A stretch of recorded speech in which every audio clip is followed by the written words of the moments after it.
News Talk 760 WJR. Online, the great voice of the Great Lakes when you want it. The Frank Beckmann Show. In photography, you've been on more covers, I think, than any other supermodel, right? Like probably. I mean, I stopped counting it. That number 600 has been there for a couple, several years. So but what is it now? I have no idea because I remember once, and one other model who I won't name, was, knew to the number exactly how many covers she had. And I was like, oh, that's so icky. So a lot.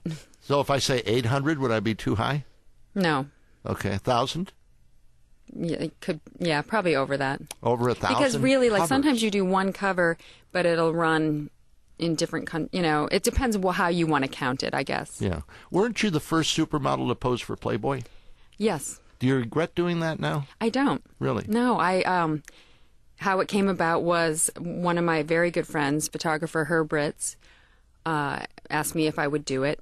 And he said, look, let's just shoot the pictures. And if you don't like them, we won't run them.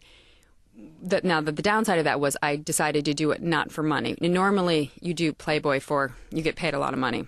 But I thought it's more important for me at the time to control the photography than to commit to doing pictures that I'm going to not be happy with.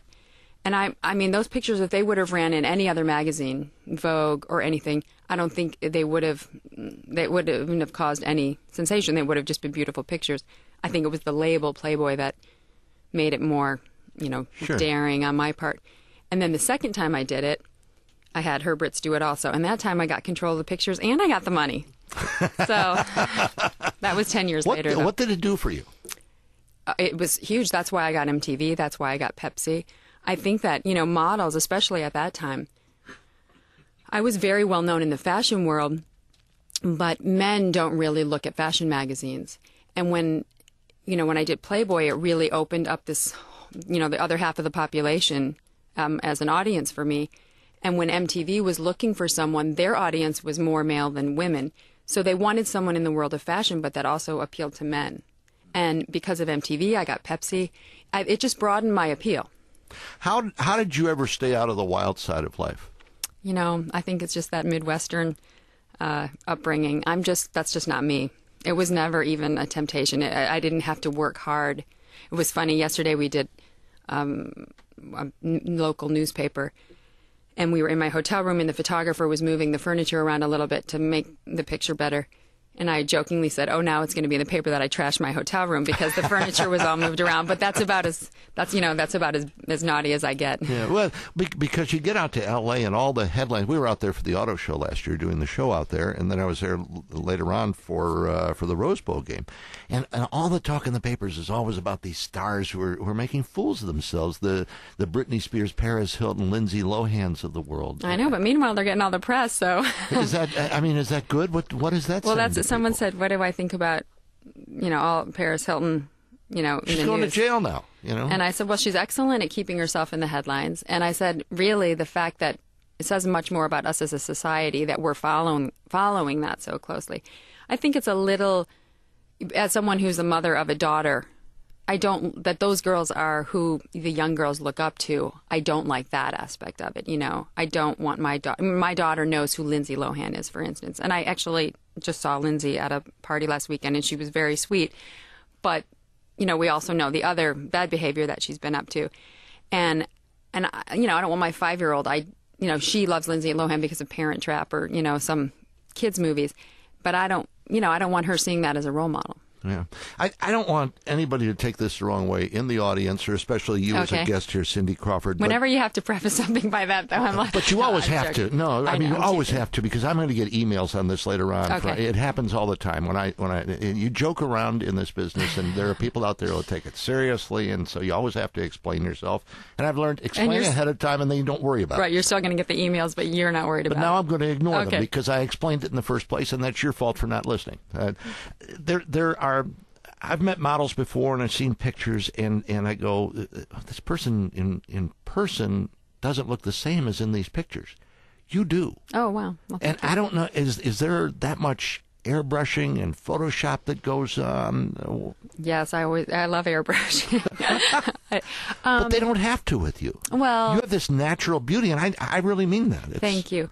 The thing is some people who are great models, being a great model and photographing well is different than looking beautiful in real life in a lot of cases. Like sometimes you see a very beautiful girl, but she doesn't photograph well. I mean, the camera, when they say that expression, the camera loves you, that's a real thing. It doesn't love me. I'm not familiar with that. So. But some people, just the angles of their faces or whatever, it just either works or it doesn't work. And film is different. So someone, like for instance, an actress who maybe looks beautiful on film may not do still photography, because still photography is a frozen moment.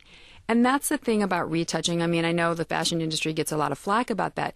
But the thing is it, you know, in real life you're moving, or in film you're moving. When you're taking a still frozen moment, if you're looking at that picture too long, anybody, the audience too, they don't want to stare at those flaws. Like that magazine's on your, you know, table for a month.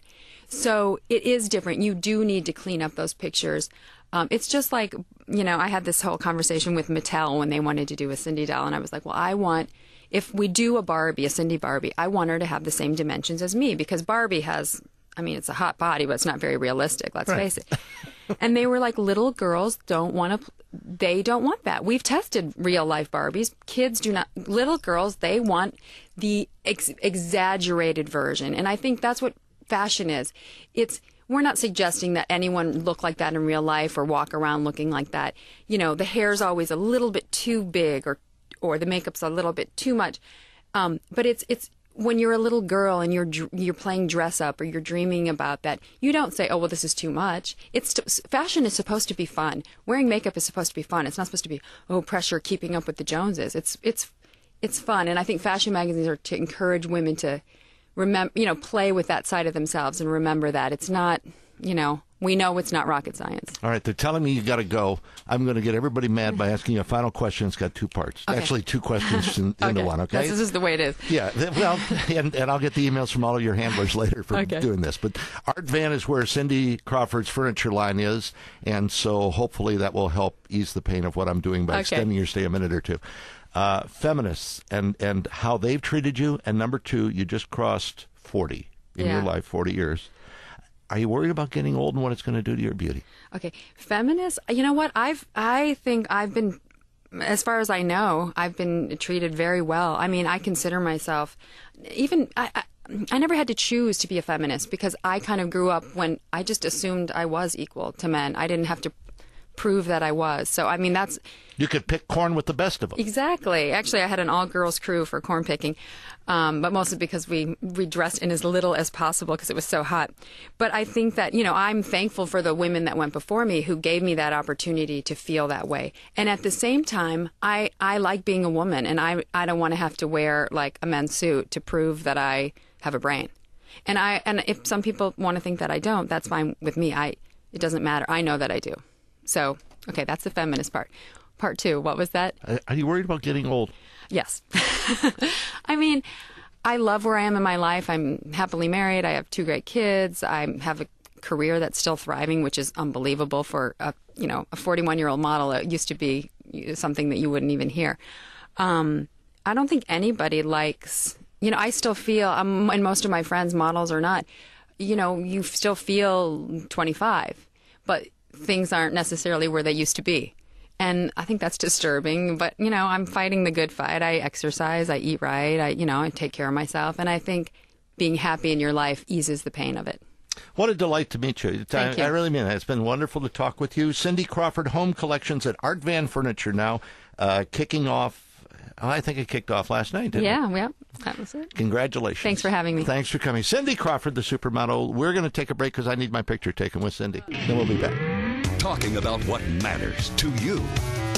Frank Beckmann Middays. Catch it live on News Talk 760 WJR AM. And stay up to date online at WJR.com.